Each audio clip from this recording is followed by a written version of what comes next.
So guys welcome to our channel. एक बार दोबारा स्वागत है आपका कई क्लासेस में। दोस्तों जैसा आपको पता है हमने क्लास 9th की हिस्ट्री जो एनसीईआरटी का second chapter socialism in Europe and the Russian revolution इसको स्टार्ट किया है। अभी तक दोस्तों इसके 3 पार्ट कंप्लीट हो चुके हैं। आज हम 4th पार्ट कंप्लीट करने वाले हैं। अगर आपने वो पहले 3 पार्ट्स नहीं देखे तो आपको ये 4th पार्ट बिल्कुल समझ नहीं आने वाला, इसलिए पहले आप उन 3 पार्ट्स को कंप्लीट कर लो, उसके बाद इस 4th पार्ट को देखोगे आपको और अच्छे से समझ आएगा। सो दोस्तों अगर आप चैनल पे पहली बार विजिट किया, चैनल को सब्सक्राइब कर लीजिए, वीडियो को लाइक कर लीजिए और प्रेस द बेल आइकन ताकि मेरी कोई भी लेटेस्ट वीडियो है आप उसको मिस ना कर पाओ। सो दोस्तों फट जल्दी से मैं यहाँ पे रिवाइज कर लेते हैं हमने पढ़ा क्या था। हमने सबसे पहले देखा था सोशलिज्म क्या होता है और इसके रेवोल्यूशन कैसे क्रिएट हो रहे थे, चाहे वो यूरोप की बात हो चाहे वो रेवोल्यूशन रशिया का हो। हमने कंप्लीट किया था। हमने यहाँ पे ये चीज़ें देखी थी कि स्टार्टिंग के जो 18th सेंचुरी या फिर 19th सेंचुरी के अंदर कैसी कंडीशन चल रही थी पूरे यूरोप के अंदर। और फाइनली हमने 3 आइडियोलॉजीज देखी थी। हमने देखा था लिबरल्स कौन होते हैं, रेडिकल्स कौन होते हैं और कंजर्वेटिव्स कौन होते हैं। हमने ये तीनों जो आइडियोलॉजीज थी इनको कंप्लीट किया था और ये सब उनके बारे में दिया हुआ है कि लिबरल्स क्या चाहते थे, रेडिकल्स क्या चाहते थे और कंजर्वेटिव जो हुआ करते थे इनके अंदर क्या क्या चीज़ें हुआ करती थी, इनके फीचर्स क्या थे, वो हमने पढ़ा। फिर हमने देखा था कि इंडस्ट्री कैसे आई और उसने कैसे सोसाइटी को चेंज कर दिया। अगर आपको ये टाइमलाइन याद होगी, हमने देखा था सबसे पहले जब इंडस्ट्रियल रेवोल्यूशन हुआ, इंडस्ट्रियल रेवोल्यूशन से क्या हुआ, एक सोसाइटी जो थी वो डिवाइड हो चुकी है, हैव्स और हैव नॉट्स में डिवाइड हो चुकी है।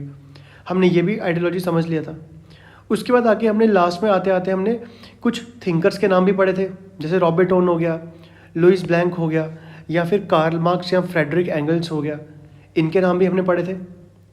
इसके लास्ट क्लास में हमने क्या देखा था, रशियन रेवोल्यूशन की कहानी देखी थी कि रशिया के अंदर जो रेवोल्यूशन है वो कैसे क्रिएट हो रहा है।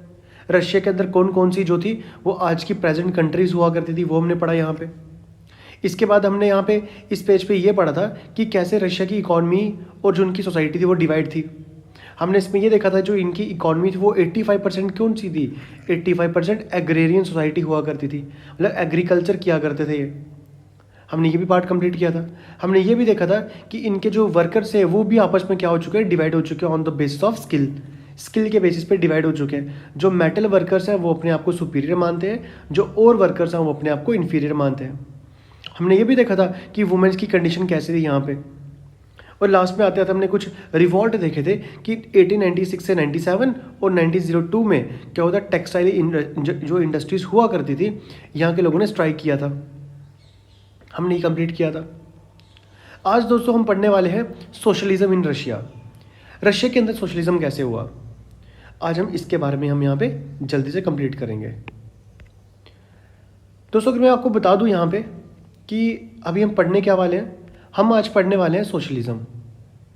कहाँ पे, रशिया के अंदर।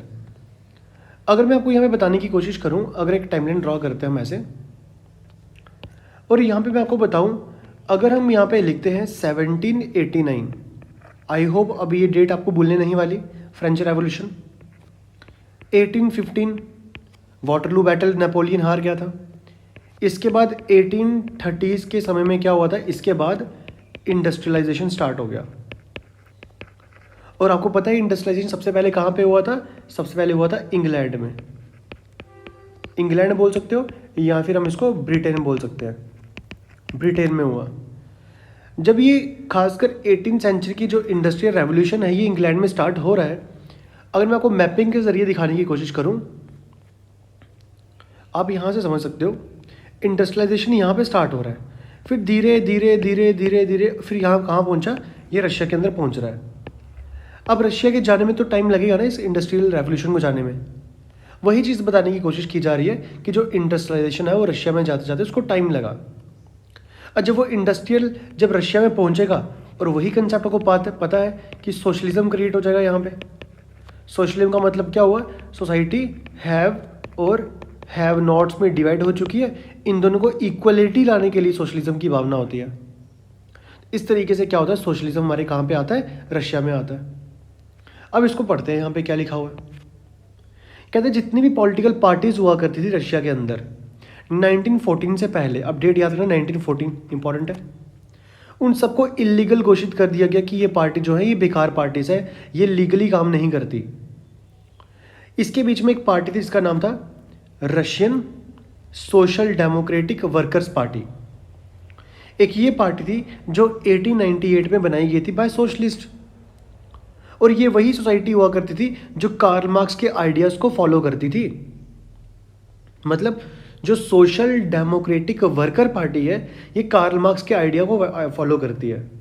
अब ऐसा क्यों? क्योंकि दोस्तों आपको पता है कि कार्ल मार्क्स के आइडियाज़ कैसे थे। कम्युनिस्ट सोसाइटी बोलने का था कार्ल मार्क्स ने, अगर आपको ये नहीं याद तो आपको बता दूं यहाँ पे। जो कार्ल मार्क्स हुआ करते थे, इन्होंने क्या बोला था? इन्होंने बोला एक ऐसी सोसाइटी होनी चाहिए, जो कैसी सोसाइटी होनी चाहिए? कम्युनिस्ट सोसाइटी होनी चाहिए। अब देख सकते हो कम्युनिस्ट सोसाइटी। अब कम्युनिस्ट सोसाइटी क्या होता है?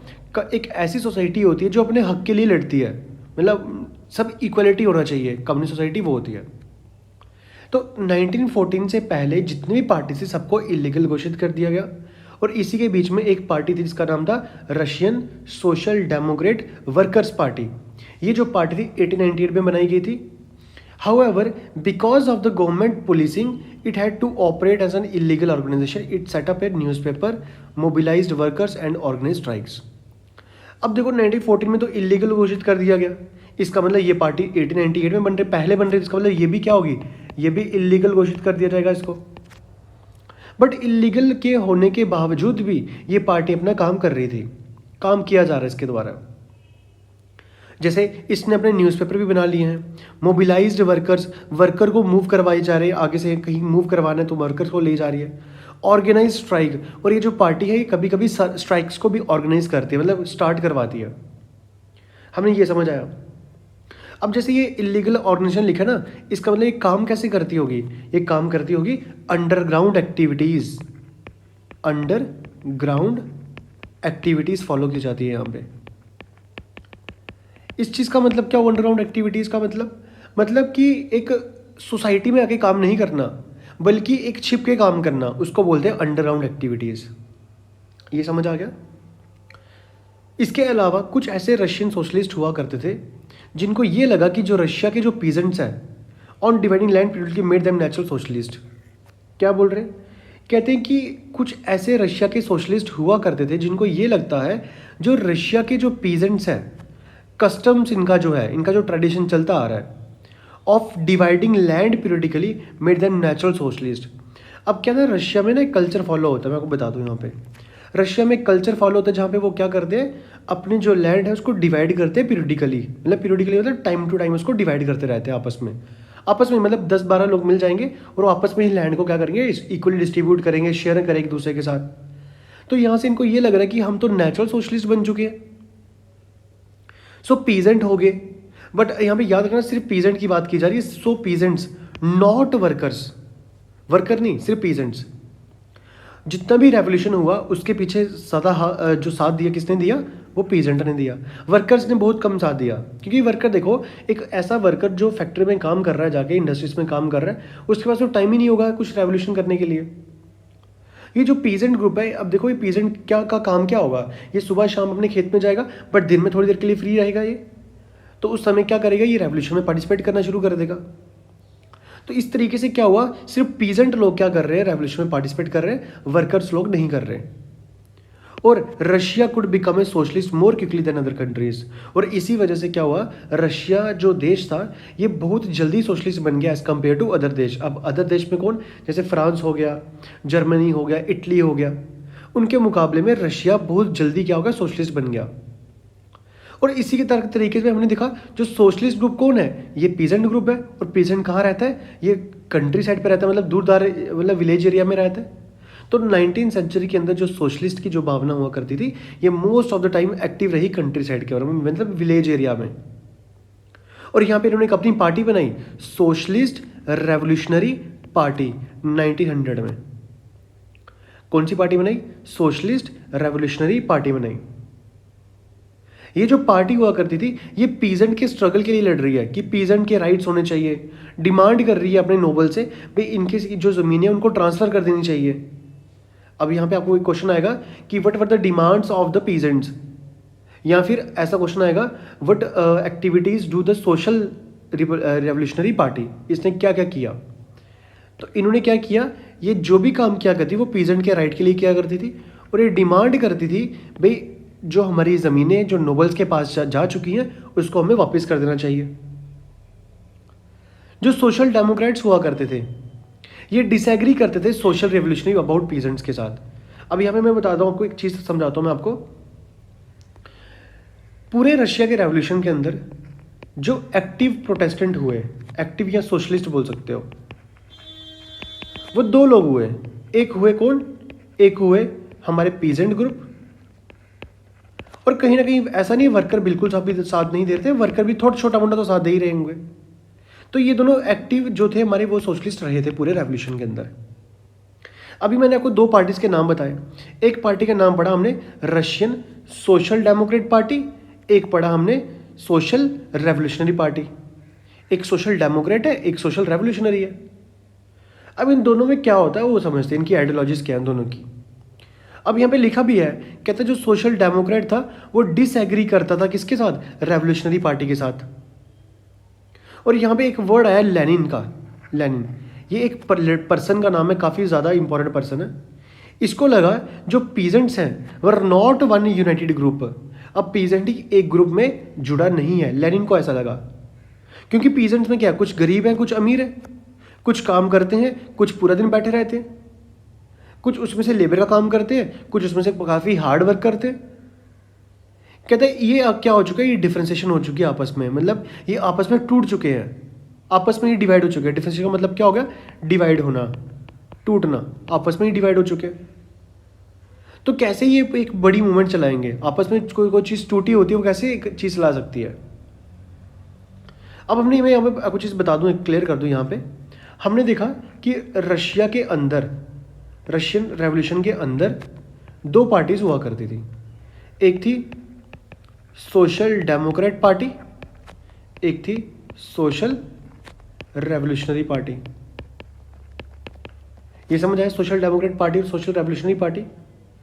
दोस्तों ये जो सोशल डेमोक्रेट पार्टी थी ये बोलती थी ये जो पीजेंट्स हैं वो क्या यूनाइट नहीं है। अब इसको ऐसा भी मान सकते हो, ये बात कौन कह रहा है? ये लेनिन कह रहा है। लेनिन एक बहुत बड़ा फिलोसफर हुए हैं, तो वो कह रहे हैं कि जो ये पीजेंट ग्रुप है ये इकट्ठा ही नहीं है। तो लेनिन ने एक अभी हम पढ़ेंगे लेनिन के बारे में। लेनिन एक आइडिया दिखाएंगे कि कैसे हमें रेवोल्यूशन करना पड़ा। एक आइडिया दिखाएंगे लेनिन हमारे सामने कि कैसे रेवोल्यूशन होगा और हमें वो स्टेप्स फॉलो करने पड़ेंगे। पढ़ेंगे अभी इसके बारे में। और दोस्तों लास्ट में ये जो लास्ट पैराग्राफ दिया है, मोस्ट इंपॉर्टेंट पैराग्राफ है पूरे चैप्टर का, इसको आप अच्छे से देख सकते हो। यहाँ पे देखते हैं क्या लिखा हुआ है। कहते हैं ये जो पार्टी थी ये आपस में क्या हो चुका है? डिवाइड हो चुकी है। मतलब ये जो सोशलिस्ट पार्टी है डिवाइड हो चुकी है। इसी के बीच में एक पर्सन आता है, इसका नाम है व्लादिमीर लेनिन। अब ये वही लेनिन जो भी हमने पढ़ा, इनका फुल नाम क्या है? Vladimir Lenin. जो किस ग्रुप से बिलोंग करते हैं? ये बुल्शेविक ग्रुप से बिलोंग करते हैं। अब क्या होते हैं समझते हैं, बुल्शेविक और मेंशेविक समझते हैं। बट पहले आपको ये समझ आना चाहिए कि व्लादिमीर जो लेनिन है ये किस ग्रुप से बिलोंग करते हैं? ये बुल्शेविक ग्रुप से बिलोंग करते हैं। Thought that in a respective society like czarist Russia the party should be disciplined and should control the number and quality of its member. तो ये बुल्शेविक ग्रुप क्या बोलता है? बुल्शेविक ग्रुप ये बोलता है जो रशिया के अंदर ये जो पार्टीज बनी है इनको डिसिप्लिन तरीके से काम करना चाहिए और इनको quantity and quality of numbers को मेंटेन करना चाहिए। क्वांटिटी मतलब हमें अपने ऐसा नहीं हो पार्टी के अंदर मेंबर्स को हम ऐड करते जा रहे हैं, पार्टी बहुत बड़ी बन गई और हम बड़ा नाम हो गया, नहीं ऐसा नहीं। हमें क्वांटिटी के साथ क्वालिटी को भी लेके आना है अपनी पार्टी में। तो ये कौन बोल रहा है? ये लेनिन बात कर रहे हैं। और लेनिन किस ग्रुप से बिलोंग करते हैं? ये बुल्शेविक ग्रुप से बिलोंग करते हैं। और एक दूसरे होते हैं मेंशेविक। मेंशेविक को लगता है कि जो पार्टी है वो सभी के लिए ओपन होनी चाहिए, जैसे जर्मनी में था। तो कहीं ना कहीं दोनों में डिफरेंस दिख रहा है। बुल्शेविक कह रहे हैं लिमिटेड अमाउंट ऑफ मेंबर्स होने चाहिए, बट मेंशेविक कह रहे हैं कि जितने मर्जी मेंबर आ सकते हो। तो इंटरक्ली में शॉर्ट में आपको बता दूं यहाँ पे हम क्या देख रहे हैं। हमने देखा कि रशिया के अंदर जो सोसाइटी है उनकी या फिर जो ग्रुप है वो डिवाइड हो चुका है। एक डिवाइड हो चुका है, वो किस में हो चुका है? वो हो चुका है बुल्शेविक में। एक हो चुका है बुल्शेविक में, एक हो चुका है मेंशेविक में। मेंशेविक्स जो बुल्शेविक है इनका कहना में ये है, ये चाहते हैं कि रेवोल्यूशन हो, ये चाहते हैं कि रेवोल्यूशन होना चाहिए। बट मेंशेविक का एक सोच है, मेंशेविक बोलते हैं रेवोल्यूशन तो हो, हमें कोई दिक्कत नहीं है, बट जो भी चेंजेस आए वो कैसी होनी चाहिए? ग्रेजुअल चेंज होना चाहिए। जो भी चेंजेस आए वो ग्रेजुअल चेंज होनी चाहिए। ऐसा नहीं होना चाहिए कि सडनली चेंज आ रहा है, वैसा कुछ नहीं होना चाहिए। आई होप इतना क्लियर हो आपको ये पैराग्राफ। हमने क्या देख लिया कि सोशलिज्म रशिया के अंदर क्या हो रहा है, और इसके अंदर एक नाम पढ़ा हमने लेनिन का, व्लादिमीर लेनिन का नाम पढ़ा, और मोस्ट इंपॉर्टेंट है। इसमें दो पार्टीज का नाम पढ़ा हमने, सोशलिस्ट डेमोक्रेट पार्टी और सोशलिस्ट रेवोल्यूशनरी पार्टी। इतना क्लियर हो गया। इसके बाद दोस्तों हम पढ़ते हैं कौन सा वाला, ए टर्बुलेंट टाइम 1905 रेवोल्यूशन। अब धीरे धीरे हम डेट्स को आगे बढ़ाते जा रहे हैं, और हम कहाँ तक पहुँच, हमारा एम क्या है, हमारी एम है वो अक्टूबर का जो रेवोल्यूशन, याद है हमें अक्टूबर के रेवोल्यूशन तक जाना है, और अक्टूबर के रेवोल्यूशन से पहले हमने फरवरी का रेवोल्यूशन करना पड़ेगा, तो हमें वहाँ तक जाना है। इसलिए हम स्टेप बाय स्टेप पढ़ रहे हैं, क्योंकि आपको याद होगा कल मैंने आपको पढ़ाया था कि रेवोल्यूशन होने से ज़्यादा इंपॉर्टेंट ये होता है कि वो रेवोल्यूशन की पीछे कंडीशंस क्या थी, क्या वजह रही उस रेवोल्यूशन को होने के लिए। अभी वो कंडीशंस पढ़ रहे हैं, ये सब कंडीशनें हो रही हैं पूरे रशिया के अंदर।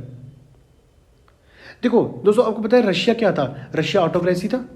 ऑटोक्रेसी क्या होता है, जहाँ पे किंग रूल चलता है, हायरार्की होती है।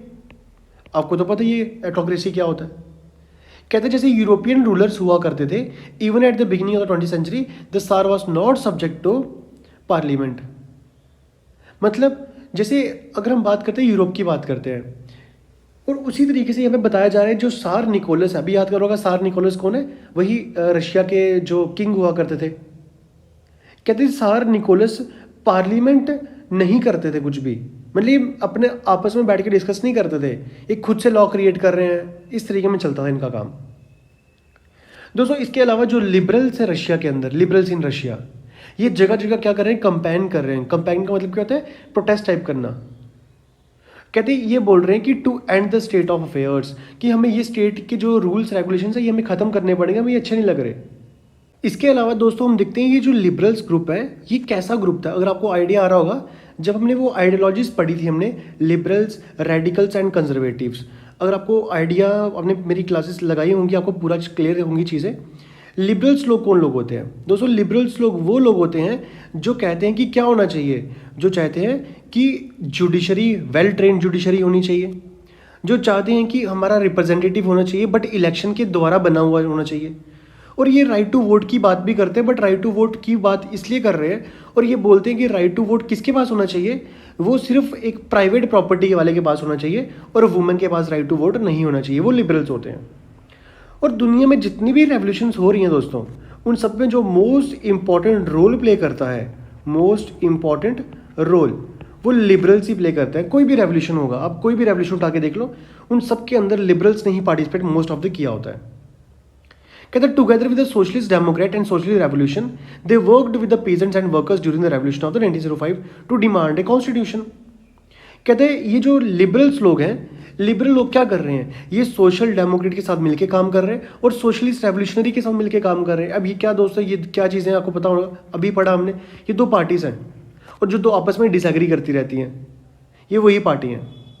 तो इन दो पार्टीज के साथ मिलकर कौन काम कर रहा है, हमारे लिबरल्स लोग काम कर रहे हैं इन दोनों पार्टीज का मिलकर। और लिबरल्स के अंदर खासकर कौन आता है, पीजेंट्स आते हैं, हमारे वर्कर्स आते हैं, ये सब लोग इसमें मिलकर काम करें। और अप्रोक्सीमेट 1905 के अंदर ये क्या डिमांड कर रहे हैं, ये बोलते हैं हमारे यहाँ पे कॉन्स्टिट्यूशन होना चाहिए। 1905 में आके they were supported in the empire by nationalist. और इसके अलावा क्या हुआ, जब ये रशिया के लोग ये सब डिमांड कर रहे हैं, इनको सपोर्ट भी मिल रहा है, किनसे द्वारा, नेशनलिस्ट के द्वारा। And Muslim dominated areas Jadidists who wanted modernized Islam to lead their societies. ये जो लिबरल्स लोग हैं या फिर ये जो रेवोल्यूशनरी लोग हैं, ये सब सपोर्ट कर रहे हैं कि ये किनकी क्या डिमांड चल रही है, इनकी डिमांड यही है भाई हमारे यहाँ पे कॉन्स्टिट्यूशन होना चाहिए। और सपोर्ट में कौन कौन आ रहा है, सपोर्ट में इस्लाम मुस्लिम लोग आ रहे हैं यहाँ पे, इसके अलावा नेशनलिस्ट लोग आ रहे हैं। सब लोग कहीं ना कहीं इन लिबरल्स लोगों की सपोर्ट में आ रहे हैं और डिमांड कर रहे हैं भाई हमारे रशिया के अंदर क्या होना चाहिए, एक तो एक कॉन्स्टिट्यूशन होना चाहिए जिसके तरह से हमारा आगे जो कॉन्स्टिट्यूशन है या फिर हमारा जो स्टेट है वो चलेगी। ये सब डिमांड की जा रही कहाँ पे, रशिया के अंदर कंप्लीट की जा रही है। दोस्तों इतना मतलब हमें यहाँ पे ये समझ आ गया कि रशिया के अंदर क्या चल रहा है, रशिया के अंदर हो रहा है किंग वर्सेस पब्लिक, और किंग वर्सेस पब्लिक हो रहा है। और ये पब्लिक में सपोर्ट करने कौन आ रहा है, इनको सपोर्ट दिया जा रहा है नेशनलिस्ट के द्वारा सपोर्ट दिया जा रहा है। और कौन कर रहा है, मुस्लिम जो डोमिनेट स्टेट जिनको हम क्या बोलते हैं, जेडिस्ट बोलते हैं, ये लोग भी सपोर्ट कर रहे हैं किसको, इन लिबरल्स को सपोर्ट कर रहे हैं। और इन सबकी डिमांड क्या है? इन सबकी डिमांड एक ही है कि क्या होना चाहिए? कॉन्स्टिट्यूशन होना चाहिए हमारा। आई होप इतना क्लियर हो गया। अब आगे देखते हैं। कहते हैं अगर हम बात करते हैं 1904 की बात करते हैं, एक सबसे बैड फेज रहा है रशिया के लिए, सबसे बुरा समय जो रशिया के लिए रहा वो 1904 रहा। अब ऐसा क्यों, क्या हो गया, देखते हैं। कहते हैं इस समय क्या हुआ 1904 में, जो प्राइजेस हुआ करते थे कुछ कुछ चीज़ों के, जो इसेंशियल गुड्स हैं, इसेंशियल मतलब जो ज़रूरी हैं, वो so quickly that real wages decline by 20%। इतना ज़्यादा वहाँ पे क्या हो रहा है, इन्फ्लेशन हो चुकी है। अब समझते हैं यहाँ पे ध्यान से। अब क्या हो रहा है, जब प्राइस बढ़ते हैं उस टर्म को हम बोलते हैं इन्फ्लेशन। कोई भी कभी भी, जैसे अभी रिसेंटली क्या हो रहा है, टोमेटोज़ के प्राइस बढ़े तो इसको हम बोलेंगे कि प्राइस क्या हो चुकी है, इन्फ्लेट हो चुकी, इन्फ्लेशन हो गया बड़ा ज़्यादा। तो इन्फ्लेशन का मतलब क्या होगा, प्राइसेस बढ़ जाना। एक तरफ से दोस्तों लोगों के लो जो चीज़ों के जो गुड्स है उनका सामान प्राइसेस बढ़ रहे हैं, दूसरी तरफ से क्या हो रहा है, जो वेजेस हैं लोगों की वो क्या हो रही है, डिक्लाइन हो रही है, कम हो रही है। और यही इसी वजह से क्या हुआ, 1905 का एक रेवोल्यूशन हो गया। अब ये बात कब की है, ये तो 1904 की बात है। और ऐसे ही क्या हुआ 1905 के अंदर रेवोल्यूशन एक हो जाएगा। पढ़ेंगे अब इसके बारे में। हमें ये समझ आया कि रशिया के अंदर प्राइजेस बढ़ चुके हैं और वो जो वेजेस है, रियल वेजेस, जो लोगों की जो पे है वो बिल्कुल 20% से कम हो चुकी है। जो membership of workers associations rose dramatically. इसके अलावा वो जो वर्कर्स की एसोसिएशंस हुआ करती थी, वो जो पार्टी हुआ करती है, याद करो ये 2 पार्टीज हुआ करती थी, इसके अंदर अब लोग जुड़ना शुरू हो रहे हैं धीरे धीरे। When 4 members of the Assembly of Russian Workers, which had been formed in 1904, were dismissed at the Putilov Iron Works, there was a call for industrial action. क्या बोला जा रहा है? कहते हैं इसी के बीच में क्या हुआ, जब एक 4 मेंबर उस असेंबली के, कौन सी असेंबली, वही जो ग्रुप बना हुआ वाला हमारा, वही दो पार्टीज का। कहते हैं जब वो असेंबली जो रशिया की वर्कर्स की जो असेंबली हुआ करती थी, वहाँ से जब 4 मेंबर क्या किए गए, वह डिसमिस किए गए, मतलब बाहर निकाल दिया गया एट द प्यूटिलोव आयरन वर्क्स। ये कंपनी का नाम है। यहाँ से जब उनको बाहर निकाल दिया गया तो इससे क्या हुआ, इसे इंडस्ट्रीज़ के लोगों ने बोला यार ये तो गलत हुआ इनके साथ, हमें कुछ ना कुछ करना चाहिए। तो इंडस्ट्रीज़ के लोग क्या हो गए, इकट्ठा हो गए सारे। और कुछ दिन तक क्या हुआ, अप्रॉक्सीमेटली 110,000 वर्कर्स सेंट पीटरबर्ग में जाके स्ट्राइक कर रहे हैं और डिमांड कर रहे हैं कि रिडक्शन होनी चाहिए वर्किंग डे में टू 8 और हमारी वेजेस बढ़ानी चाहिए और इंप्रूवमेंट होनी चाहिए वर्किंग कंडीशन में। मतलब क्या हो रहा है यहाँ पे, ये हो रहा है कि अब इस समय देखो क्या हो रहा है, जब उन वर्कर्स को निकाल दिया वहाँ से तो इन वर्कर को फील हुआ भाई देखो कहीं ना कहीं गलत हुआ उनके साथ। तो ये वर्कर्स क्या हुए, सारे वर्कर्स क्या हो गए, यूनाइट हो गए। वर्कर्स यूनाइट हुए। जब ये यूनाइट हुए तो उनकी डिमांड क्या आ रही है, इनकी डिमांड ये आ रही है भाई हमारी क्या होना चाहिए, वेजेस जो हैं वो अच्छी होनी चाहिए, राइज करनी चाहिए। हमारा जो टाइम है वर्किंग आवर है उसको कम करना चाहिए, कहाँ तक, टू 8 आवर्स, बस 8 घंटे काम होना चाहिए।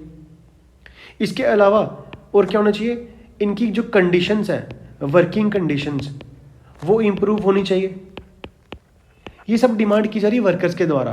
और ये डिमांड कहाँ पे की जा रही है, ये डिमांड की जा रही है सेंट पीटरबर्ग्स में की जा रही है। और ये सेंट पीटरबर्ग्स में क्यों की जा रही है, कुछ आइडिया आ रहा होगा आपको? क्योंकि इंडस्ट्रीज कहाँ थी मोस्ट ऑफ द, सेंट पीटरबर्ग्स में या फिर मॉस्को में। तो ये वर्कर्स जो थे ये सेंट पीटरबर्ग्स के थे। तो इतना समझ आया कि 1905 के अंदर उसके पीछे वजह क्या थी, रेवोल्यूशन के पीछे वजह ये थी कि वर्कर की कंडीशन को ठीक करने की कोशिश की जा रही, डिमांड कर रहे थे वर्कर्स। कहते जब ये procession of workers led by Father Gapon reached the Winter Palace, it was attacked by the police and Cossacks. क्या बोला जा रहा है, कहते जब ये ग्रुप पूरा, ये जो पूरा ग्रुप, ये इनको लीड कौन कर रहा है, फादर गैपॉन। तो वर्ड याद रखना है कि इस ग्रुप को लीड कौन कर रहा है, फादर गैपॉन लीड कर रहे हैं। दोस्तों जब ये फादर गैपॉन कहाँ पहुंचे, विंटर पैलेस में पहुंचे, इन पे अटैक किया गया पुलिस के द्वारा एंड द कॉसैक्स के द्वारा। इन पे काफी ज्यादा अटैक किया गया और इस अटैक के अंदर 100 वर्कर्स जो थे वो मर गए, 300 वर्कर्स क्या हो गए, जख्मी हो गए, वाउंडेड हो गए। और इस इंसिडेंट को हम क्या बोलते हैं, ब्लडी संडे का नाम दे दिया गया। तो आपको ये समझ आया ब्लडी संडे क्या होता है। और इसी ब्लडी संडे के समय क्या हुआ, started series of event that become known as the 1905 revolution. अब मैं आपको समझाता हूँ कि कहानी क्या है प्रॉपरली। अब देखो 1904 में क्या हो रहा है। 1904 में प्राइसेस बढ़ चुके हैं, ये हमने देख लिया, प्राइसेस राइज कर चुके हैं। जो वेजेस थी वो 20% तक कम हो रही है। जब ऐसा हो रहा है, इसके बीच में क्या हो रहा है, 4 या 5 वर्कर्स को डिसमिस भी कर दिया हुआ है, मतलब जॉब से निकाल दिया उनको। जब इन वर्कर को डिसमिस किया जाएगा तो जो बाकी वर्कर्स होंगे उनके मन में भी डर होगा, और डर से ज़्यादा उनके मन में एक डिमांड है, भाई हमें यहाँ पे क्या होना चाहिए, हमारी वेजेस अच्छी होनी चाहिए, हमारा जो वर्किंग कंडीशंस है वो अच्छी होनी चाहिए, हमारा जो वर्किंग आवर्स है वो कम होना चाहिए। जब ये लोगों ने डिमांड उठाना शुरू हुई तो सब लोग मिलकर 1905 के आसपास कहाँ गए, ये सब लोग डिमांड कर रहे हैं सेंट पीटर्सबर्ग के आसपास। और जब इनका पूरा प्रोसेशन चल रहा है, मतलब इनका पूरा ग्रुप चल रहा है, कौन लीड कर रहा है, फादर गैपोन इनको लीड कर रहे हैं। और ये कहाँ पहुंचे, ये विंटर पैलेस में पहुंचे। एक बहुत बड़ा पैलेस है विंटर पैलेस। जब ये विंटर पैलेस में पहुंचे वहाँ पे, तो इन पे पुलिस के द्वारा अटैक किया गया लोगों के ऊपर। जब अटैक किया, अप्रॉक्सीमेट 100 जो वर्कर थे वो मर गए और 300 वर्कर क्या हो गए, जख्मी हो गए। और इस पूरे इंसिडेंट को हम क्या बोलते हैं, ब्लडी संडे बोलते हैं। अब ऐसा क्या हुआ, 2-3 दिन चलता रहा, 2-3 दिन चलता रहा, आगे चलता, बीच में चलता रहेगा। बट इस पूरे 1905 के अंदर क्या हो रहा है, रेवोल्यूशन बन रहा है, हर जगह पे लड़ाई झगड़े हो रहे हैं। तो इस पूरे इंसिडेंट को हम बोलते हैं 1905 रेवोल्यूशन। आई होप इतना क्लियर हो गया होगा। अगर आपको कोई पूछेगा भी 1905 का जो रेवोल्यूशन हुआ था वो क्यों हुआ था, उसके पीछे प्री कंडीशंस क्या है, आपको ये लिखना है। प्राइसेस बढ़ चुके थे, वेजेस कम हो चुकी थी, वो लोग डिमांड करते हैं इन सब चीज़ों की। इससे क्या हुआ कि ब्लडी संडे की कंडीशन हुई। इन पूरे इवेंट्स को हम क्या बोलते हैं, 1905 का रेवोल्यूशन बोलते हैं। इतना क्लियर हो गया। पूरी कंट्री, पूरे रशिया के अंदर क्या हो रहा है, स्ट्राइक्स ऑर्गेनाइज की जा रही हैं, स्ट्राइक्स चल रही हैं। और जो यूनिवर्सिटीज़ हुआ करती थी उन सबको बंद कर दिया गया। जो स्टूडेंट हुआ करते थे ये स्कूलों से बाहर आ गए, कॉलेज से बाहर आ गए। कंप्लेंट कर रहे हैं क्योंकि इनको लैक ऑफ सिविल लाइबर्टीज, इनको कुछ चीज़ें नहीं प्रोवाइड की जा रही जो ऐसे लोगों को मिलनी चाहिए, बच्चों को वो नहीं दिया जा रहा इनको स्कूल कॉलेज में। लॉयर्स हो गए, डॉक्टर्स हो गए, इंजीनियर्स हो गए, या फिर और कोई भी मिडिल क्लास जो वर्कर्स है, इन सब ने क्या करना शुरू कर दिया, established the union of unions and demanded A constituent assembly. सब लोगों ने क्या बनाना शुरू कर दिया, ग्रुप बना लिया। ग्रुप बना के एक ही डिमांड कर रहे हैं। डिमांड क्या है भाई, हमारे देश में कॉन्स्टिट्यूशन होना चाहिए, कॉन्स्टिट्यूशन के बिना हमारा देश नहीं चलेगा। और वो कॉन्स्टिट्यूशन बनेगा कैसे, एक असेंबली बनाओ, उसको बोलेंगे हम कॉन्स्टिट्यूंट असेंबली बोलेंगे। इसके असेंबली में समझाता हूँ, मान लो ये डिमांड करें एक असेंबली बनाओ, इस असेंबली के अंदर लोग बैठेंगे जाके, मतलब बड़े बड़े लीडर बैठेंगे और ये यहाँ से कॉन्स्टिट्यूशन बनाएंगे। जैसे हमारे इंडिया में हुआ, हमारे इंडिया में भी तो ये हुआ, सबसे पहले कॉन्स्टिट्यूशन असेंबली बनी, उसके बाद उस असेंबली के अंदर कुछ मेंबर होते, उन मेंबर्स ने क्या बनाया, कॉन्स्टिट्यूशन बनाया। वही डिमांड यहाँ पे कर रहे हैं, रशिया के लोग डिमांड कर रहे हैं। कहते जब ये 1905 का रेवोल्यूशन चल रहा था, जो सार थे, सार निकोलस, इन्होंने अलो कर दिया the creation of an elected consultative parliament और डूमा। इन्होंने बोला कोई बात नहीं, हम आपकी बात को एग्री करते हैं, लोगों की बात जो थी, डिमांड थी, उसको एग्री करते हैं। इन्होंने बोला हम क्या डिमांड क्या बनाएंगे, इलेक्टेड कंसल्टेटिव पार्लियामेंट बनाएंगे। एक ऐसी पार्लियामेंट बनाएंगे जो इलेक्शन से बनी हो और हर एक की कंसल्टेशन ली जाएगी, उसके अंदर हर एक लोगों की कंसल्टेशन ली जाएगी, मतलब राय ली जाएगी, जिसको शॉर्ट फॉर्म में हम क्या बोलते हैं, ड्यूमा बोलते हैं। ठीक है, हम ड्यूमा बोल दें या फिर हम क्या बोल सकते हैं, इलेक्टेड कंसल्टेटिव पार्लियामेंट बोल सकते हैं। कहते हैं अगर हम छोटे में बात करें, जब ये रेवोल्यूशन चल रहा था, बहुत से ऐसे लोग थे जो ट्रेड यूनियन बना के बैठे हुए थे, मतलब यूनियन बनाई हुई थी, या फिर फैक्ट्री के अंदर कमेटियां बनाई हुई हैं फैक्ट्री के वर्कर के द्वारा। होता ना फैक्ट्री के अंदर यूनियन बन जाती है, अगर एक काम नहीं करेगा, कोई भी काम नहीं करेगा, उस वे में इन्होंने क्या बना दिया, अपने ग्रुप बना दिए हुए हैं। और 1905 के बाद क्या हुआ, जितने भी कमेटीज थे, जितने भी यूनियन बनी थी, इन सबको क्या कर दिया गया, वर्क अनऑफिशियली। क्योंकि आपको याद होगा इनको तो इलीगल घोषित कर दिया 1914 से पहले वाली जितनी भी थी। और इवन कि 1905 के अंदर इनको भी सबको क्या बोल दिया गया, इलीगल बोल दिया गया। क्योंकि ये सब क्या कर रही हैं, देखो सार ने तो बोल दिया कि ठीक है हम आपकी बात मानेंगे, हम कंसल्टेटिव असेंबली बनाएंगे, उसमें पार्लियामेंट के अंदर कंसल्ट लिया जाएगा। तो फिर ये पार्टीज क्यों बनाई जा रही हैं, ग्रुप्स क्यों बनाए जा रहे हैं बाहर अलग से। तो इन्हीं ग्रुप को क्या बोल दिया गया, ये जो कमेटीज बनाई हुई हैं, ये जो यूनियंस बनाई हुई है, ये सब क्या, ये इलीगल है, इनको ये बोल दिया गया। बहुत सी इनके ऊपर रेस्ट्रिक्शनें लगा दी गई कि ये पॉलिटिकल एक्टिविटी नहीं कर सकते, ग्रुप नहीं बना सकते, किसी पार्टी के खिलाफ नहीं जा सकते। ऐसा इनके खिलाफ क्या किया जा रहा है, बहुत से क्या किए जा रहे हैं, एक रेस्ट्रिक्शंस लगाई जा रही हैं। पर सार जो था, सार निकोलस, इसने वो जो डूमा बनाया, डूमा पता है क्या होता है? वो जो पहली कंसल्टेटिव, ये वाली दिखा, इलेक्टेड कंसल्टेटिव पार्लियामेंट बनाई थी, इसको विद इन 75 डेज के अंदर अंदर डिसमिस कर दिया गया। मतलब असेंबली बनाई आज, अब पहले तो ये एग्री कर गया ना कि हाँ चलो ठीक है हम बनाएंगे, क्योंकि लोग तो प्रोटेस्ट कर रहे हैं। तो ये पहले सार निकोलस एग्री कर गया, ठीक है हम बनाएंगे, बट विद इन 75 डेज के अंदर उसको क्या कर दिया? डिसमिस कर दिया, मतलब उसको खत्म कर दिया गया। फिर दोबारा से री इलेक्ट किया गया सेकंड ड्यूमा को 3 महीने के अंदर अंदर। तो मतलब ऐसा बोल सकते हैं ना कि पॉलिटिकल इंस्टेबिलिटी बन रही है, कि पॉलिटिक्स अच्छे से चल नहीं पा रही। और ये सार का कहना था यहाँ पे कि उसको बिल्कुल भी चीज़ें पसंद नहीं थी उसको कोई क्वेश्चन पुट करे उसकी अथॉरिटी को लेके, कि वो कैसा लीडर है, क्या चाहता है। उसको बिल्कुल पसंद नहीं था कि उसकी पावर को कोई रिड्यूस करे, उसको ये चीज़ें बिल्कुल पसंद नहीं थी। किसको? सार निकोलस को। इसने तो, सार निकोलस ने क्या कर दिया? इसने तो वोटिंग लॉज को ही चेंज कर दिया, मतलब कि वोटिंग करने के तरीके को चेंज कर दिया।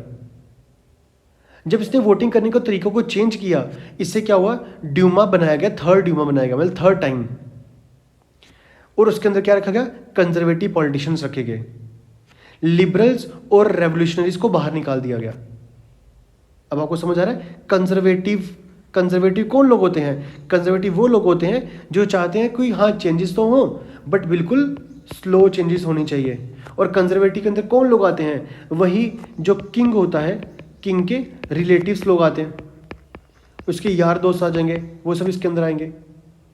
तो इसने क्या करना शुरू कर दिया? सार ने बोला कि ये जो ड्यूमा बनाया गया थर्ड, इसके अंदर कुछ वोटिंग लॉज को भी चेंज किया जाएगा, और इसके अलावा क्या किया जाएगा? कंजर्वेटिव को ही अलाउ किया जाएगा। इसके अलावा जो लिबरल्स और जो हमारे रेवोल्यूशनरीज हैं उनको यहाँ से बाहर निकाल दिया जाएगा। आई होप इतना क्लियर हो गया आपको। दोस्तों अगर मैं आपको यहाँ से एक छोटी सी चीज़ और बताने की कोशिश करूँ यहाँ पे, कि हमने देखा कि यहाँ पे जो सार था उसने एग्री कर दिया था कि हम क्या करेंगे? ड्यूमा को बनाएंगे। बट यहाँ से मतलब पता क्या था उसका ये मतलब था कि किंग चाहता है कि क्या हो? वो लोगों के माइंड को सिर्फ डाइवर्ट कर रहा था, माइंड डाइवर्ट कर रहा है। सिर्फ किसका? माइंड डाइवर्ट ऑफ पीपल का, ताकि लोग अपना यहाँ से माइंड भटका आगे पीछे कर दे। और इसके पीछे क्या था? इसके पीछे मंशा क्या थी सार की? सार इसकी जो नीड थी, इसकी जो जानता था कि मैं ये करूँगा और मुझे ये काम करना पड़ रहा है, मतलब इसके पीछे मंशा कुछ और थी इसकी। ये जिसने बोला ना कि हाँ मैं एक ड्यूमा बनाऊंगा। ड्यूमा क्या होती है बेसिकली? ड्यूमा वही पार्लियामेंट, बट कौन सी पार्लियामेंट? इलेक्टेड पार्लियामेंट, कि हाँ लोगों से बनाई जाएगी इलेक्टेड पार्लियामेंट। कि देखो सार को तो पता है कि हाँ भाई मैं काम कर रहा हूँ, बट उसके पीछे उसकी मंशा, इंटेंशन क्या थी? उसकी इंटेंशन ये थी कि मुझे ऐसी पार्टी बनानी है जो क्या हो? मेरी पपेट की तरह काम करे। पपेट मतलब मेरे इशारों पे काम करें। तो लास्ट में उसने देखा कि देखो थर्ड ड्यूमा में ये तो किया उसने वोटिंग राइट चेंज कर दिए, उसने कंजर्वेटिव को ही अलो किया सिर्फ। तो इस तरीके से क्या होता है? इस तरीके से हमने ये देखा कि सार ने कैसे लोगों की डिमांड मानी और उस डिमांड के पीछे उसकी जो मंशा थी वो क्या थी। आई होप इतना क्लियर हो गया आपको टोटली हर एक चीज़ में जो पढ़ाई अभी तक। इसके अलावा दोस्तों कोई भी डाउट क्रिएट होता है आप पूछ सकते हो कमेंट सेक्शन में, तो उसको हमने कंप्लीट किया जाएगा वहाँ पे। दोस्तों सार यहाँ पे, जो सार की अगर बात करते हैं, सार यहाँ पे ये नहीं चाहता था कि उसकी लेजिस्लेटिव पावर जाए, क्योंकि अभी देखा पढ़ा हमने कि सार को ये बिल्कुल पसंद नहीं था उसकी पावरें कम हो। तो ऐसा भी आप यहाँ पे चीज़ें डाल सकते हो। तो दोस्तों इसके बाद अगला जो टॉपिक शुरू होता है वो शुरू होता है first world war and the Russian empire. दोस्तों आज का जो टॉपिक था ना हमारा, ये बहुत बहुत इंपॉर्टेंट टॉपिक है। ये ब्लडी संडे क्या होता है, रशियन रेवोल्यूशन 1905 का रेवोल्यूशन क्या है, वो क्यों हुआ, उसके बाद क्या हुआ, ये सब चीज़ें आपसे पेपर में पूछी जा सकती है। तो आपको ये अच्छे से करना पड़ेगा।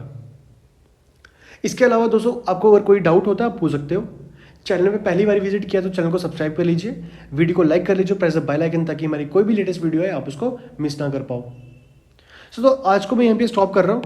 आने वाले लेक्चर में हम पढ़ने वाले हैं the first world war and the Russian empire, इसमें क्या होता है वो पढ़ेंगे। और आते आते हम देखेंगे फेब्रुअरी रेवोल्यूशन क्या था। अगर आपको याद आ रहा होगा कि हमने देखा था ना 1917 के में क्या हुआ था, फेब्रुअरी के अंदर प्री कंडीशन हुई थी। इसके बाद फिर आएगा हमारा क्या, अक्टूबर रेवोल्यूशन क्रिएट हो जाएगा, रेवोल्यूशन। और इसी को हम क्या बोलते हैं, रशियन रेवोल्यूशन बोलते हैं इसी पार्ट को। आज हमने लेनिन का नाम पढ़ा। लेनिन कौन थे, उनकी विचारधाराएं क्या थी, आइडियोलॉजीज क्या थी। सो दोस्तों आज के लिए स्टॉप करते हैं, मिलते हैं आप सो दोस्तों आज के लिए स्टॉप करते हैं। सो दोस्तों चैनल पे पहली बार विजिट किया। सो दोस्तों आज के लिए बस इतना ही। मिलते हैं आपसे अगली वीडियो में एक प्रोडक्टिव क्लास के साथ। तब तक के लिए देखते रहिए काई क्लासेस।